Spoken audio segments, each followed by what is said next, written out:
मोबाईलमधील खाजगी data, morph केलेले अश्लील फोटो आणि पैशांसाठी जीवावर बेतणाऱ्या धमक्या सध्या ऑनलाईन कर्ज देणाऱ्या मस्त मनी या ॲपचे भयानक जाळे उघडकीस आले आहे.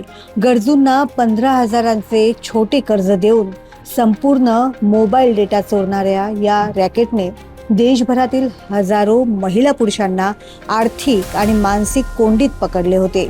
या हायटेक वसुली रॅकेटचा पर्दाफाश करत नागपूर गुन्हे शाखेच्या पथकाने भोपाळमध्ये धडक देऊन एका मुख्य आरोपीला बेड्या ठोकल्या आहेत. हे रॅकेट मस्त मनी या गोंडस नावाखाली ऑनलाईन कर्ज ॲप चालवत होते.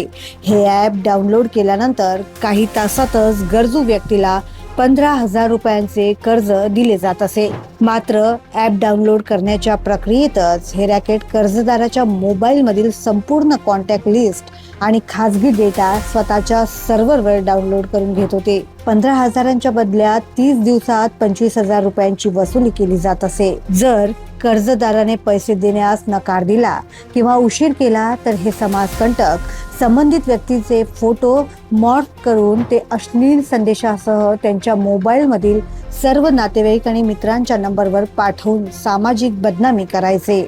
नागपुरातील एका महिलेला या रॅकेटने मानसिक छळ करून कोंडीत पकडले होते. पीडित महिलेने सायबर पोलीस ठाण्यात तक्रार नोंदवल्यानंतर गुन्हे शाखेचे पोलीस उपायुक्त दीपक अग्रवाल यांनी तांत्रिक तपासाद्वारे या रॅकेटच्या मुळापर्यंत पोहोचण्याचे आदेश दिले. आरोपी स्वतःचा पत्ता लपवण्यासाठी VPNचा वापर करत होते, परंतु एका ईमेल आयडीच्या धाग्यावरून पोलिसांनी थेट भोपाळ गाठले आणि मुख्य आरोपीला नागपुरात आणले. या कारवाईबाबत माहिती देताना उपायुक्त दीपक अग्रवाल की या रॅकेटचा तपास करण्यासाठी आम्ही प्रगत तांत्रिक बाबींचा वापर केला. आरोपी स्वतःचा पत्ता लपवण्यासाठी VPNचा वापर करत होता. मात्र एका ईमेल लॉगिनमुळे आम्हाला महत्त्वाचा धागा मिळाला आणि आम्ही भोपाळपर्यंत पोहोचलो. या रॅकेटचे जाळे देशभरात पसरलेले असून यात आणखी अनेकांचा सहभाग असण्याची शक्यता आहे. फसवणूक झालेल्या एकूण कर्जदारांची संख्या आणि रकमेचा नेमका आकडा पुढील तपासात स्पष्ट होईल. या प्रकरणाचा सखोल तपास करत असल्याचं देखील यावेळी गुन्हे शाखेचे उपायुक्त दीपक अग्रवाल यांनी सांगितले. साइबर पुलिस स्टेशन में एक अपराध दाखिल हुआ था 59/2026 अंडर BNS के कुछ सेक्शंस और IT एक्ट के कुछ सेक्शंस. उसका स्टोरी इस तरीके का है कि एक लेडी हमारे पास आई जिसने एक मस्त मनी करके ऐप डाउनलोड किया था. वो ऐप डाउनलोड करने के बाद उसने स्मॉल टिकट साइज़ लोन एक 20,000 रुपये का लिया था. वो 20,000 का लोन लेने के बाद उसने वो परत एक 7 दिन के अंदर 26,000 रुपये परत किए. पैसे वापस करने के बाद ऐसा निष्पन्न हुआ कि उसका फ़ोन जो है वो कॉम्प्रोमाइज़ किया गया. फ़ोन कॉम्प्रोमाइज़ होने के बाद उसकी जो फ़ोटोज़ थी उसकी गैलरी में उसका एक्सेस लेके उसको मॉर्फ किया गया और उसकी कॉन्टैक्ट लिस्ट के साथ शेयर करके उसको ब्लैकमेल किया गया. जैसे ही ये इन्फॉर्मेशन हमारे साइबर पुलिस स्टेशन में आई, हमने इसको तुरंत कॉग्निजेंस लेके एक अपराध दाखिल किया. ऑफेंस रजिस्टर होने के बाद ऐसा निष्पन्न हुआ कि एक तरीके का सेक्सटॉर्शन का ऑफेंस है और ये जो ऐप है इसके बहुत ज़्यादा डाउनलोड्स है जिसका पूरा का पूरा एक सिंडिकेट चलाया जा रहा है लोगों का पैसा गंतुनत करने के लिए. वो करने के बाद हमने अपनी टीम लगा के इसका पूरा का पूरा टेक्निकल एनालिसिस किया. टेक्निकल एनालिसिस में ऐसा निष्पन्न हुआ कि ये ऐप के थ्रू एक APK फाइल डाउनलोड हो रहा है फ़ोन में.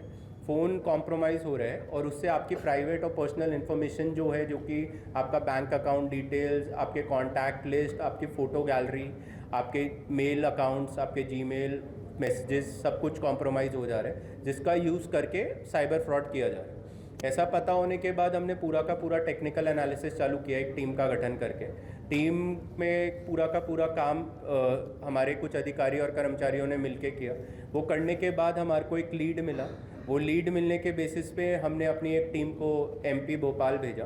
वहाँ जाने के बाद जो मुख्य आरोपी था जिसने ये ऐप बनाया था उसको हमने अटक किया. उसके पास से कुछ मोबाइल फ़ोन्स, लैपटॉप्स वगैरह सीज़ किए गए जिसके बेसिस पे हमारे को ऐसा निष्पन्न हुआ कि ये पूरा का पूरा ऐप जो है उसके द्वारा डेवलप किया गया है. उसके बयान वगैरह नोट करने के बाद ऐसा पता चला कि उसको 3-4 लोगों ने मिलके एक टेलीग्राम प्लेटफॉर्म पे बनाया था और उसका वापर पूरे देश भर में किया जा रहा है. उसके बेसिस पे लोगों के साथ ऑलमोस्ट 5 लाख प्लस इस ऐप के डाउनलोड्स हैं, जिसमें से 3 लाख कुछ लोगों ने इसको अनइंस्टॉल किया है, बट 2.5 लाख लोगों के पास आज भी ये ऐप इंस्टॉल्ड है. अगर हम एवरेज भी देखें तो इसके अंदर ऑलमोस्ट 200 CR प्लस का फ्रॉड ऐसा हमें आज की डेट में अपेक्षित है। तो आपके माध्यम से हम ये भी चाहेंगे कि जो लोगों के साथ ये फ्रॉड हुआ है वो हमारे पास आएँ और अपने बयान और कंप्लेंट्स नोट करें ताकि और ज़्यादा उसको तपास में आगे लेके जाए। सर, अरेस्ट किया हुआ आरोपी का पूरा नाम क्या है, बैकग्राउंड क्या है, उसकी किस तरीके से जो पूरी ऐप। आरोपी का नाम मैं डिस्क्लोज नहीं कर सकता, बट आरोपी जो है वो टेक्निकल बैकग्राउंड से आता है। उसने बैचलर्स इन कंप्यूटर एडमिनिस्ट्रेशन किया है, उसका कंप्यूटर साइंस का बैकग्राउंड है। उसके बाद उसने masters in business administration MBA भी किया हुआ है। तो वो बहुत एजुकेटेड आरोपी है। जो उसे पूरे ऐप तैयार करने के लिए कितना अमाउंट दिया जाता है? उसका ऐसा कहना है कि उसको जिस प्लेटफॉर्म के थ्रू अप्रोच किया गया था, जिसके द्वारा, तो उसको एक ऐप बनाने के, एक APK फाइल बनाने के 20,000 रुपये प्रति मंथ मिलते थे। तो आज तक उसको 80,000 रुपये 4 महीने में मिले। सर, जितने लोग थे आपस में किस तरीके से इन लोगों का कनेक्ट हुआ था, किस तरीके? ये लोग एक टेलीग्राम प्लेटफॉर्म के थ्रू, एक सोशल मीडिया प्लेटफॉर्म के थ्रू एक साथ आए थे और साथ आने के बाद उनका उसी के थ्रू बातचीत हुआ और ये पूरा का पूरा रैकेट इस्टेब्लिश किया गया।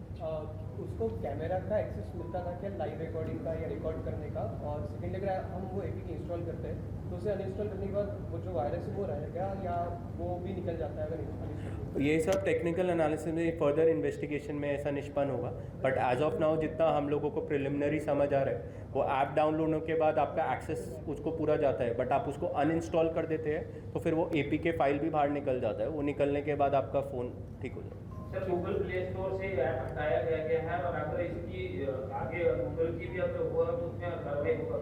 हाँ, तो इवेंचुअली तपास में अगर इस तरीके का कुछ निष्पन्न होता है तो कायदेशीर कारवाई की जाए। प्राथमिक तपासात समोर आले आहे की गेल्या 6 ते 8 महिन्यात देशभरात 5 लाखांहून अधिक लोकांनी हे ॲप डाउनलोड केले आहे। त्यावरून या रॅकेटने फसवणूक केलेल्या लोकांची संख्या लाखांच्या घरात असावी असा पोलिसांचा अंदाज आहे। ऑनलाईन कर्जाच्या मस्त मनी ॲपद्वारे चाललेली ही पिळवणूक अतिशय गंभीर आहे। गुन्हे शाखेच्या या कारवाईमुळे एका मोठ्या रॅकेटचा छडा लागला असला तरी नागरिकांनी अशा आमिषांना बळी न पडता सतर्क राहणे गरजेचे आहे। कोणत्याही अनोळखी ॲपला मोबाईलचा ॲक्सेस देणे हे आपल्या खासगी आयुष्यासाठी किती घातक ठरू शकते। सायबर गुन्हेगारांपासून सुरक्षित राहण्यासाठी सतर्कता हाच एकमेव पर्याय आहे। क्षितिजा देशमुख, लोकमत.com, नागपूर।